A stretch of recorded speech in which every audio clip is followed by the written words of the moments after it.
जय जगन्नाथ जय गुरुदेव। आमे बेले बेले निजको बहुत बड़ ज्ञानी भावी था।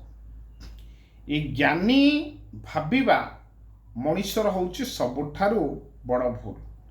आमे खाली ज्ञानी भावुनु, आमे भावु बेले बेले आमठारु शक्तिमान ए दुनिया रे केही नांती, आमठारु धनवान ए दुनिया रे केही नांती, आमठारु सुंदर व्यक्तित्व ए दुनिया रे केही नांती, आमठारु भल परोपकारी मध्य दुनिया रे केही नांती। आमे जदि साधारणतः भावे कीट पतंग वृक्ष लता एवं अन्य प्राणी मानक कथा चिंता करिबा, सेमाने परोक्षरे समाज पाई केते काम करूछंती ताहाको अनुशीलन कले ताहाई आम पाई बड़ शिक्षा हबो। केबे भी सेमाने कहि नांती आम ठारू बड़ केही नाहंती बा आम ठारू परोपकार केही करू नांती। परोपकार करिवा कोनोसी बड़ कथा नुही, परोपकार करिवा प्राणीर कर्तव्य।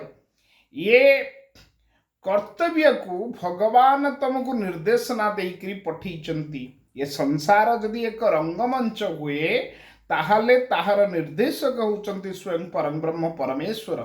तेणु सीए जेतबळे रंगमंच को पठेले तांको कार्य करिया पाई निर्देशना देले।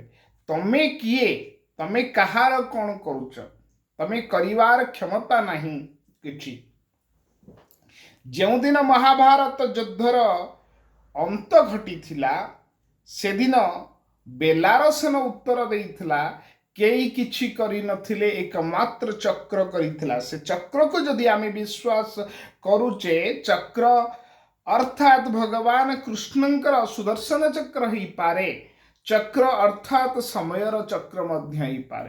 तेणु ये समयर चक्र केतबळे तमको नहीं कोठी रखी पारे एवं केतबळे कोठु नहीं कोठी थोई पारे, ताहाई निजको अनुशीलन करिवा दरकार, विश्वास करिवा दरकार सही चक्र को। जय जगन्नाथ।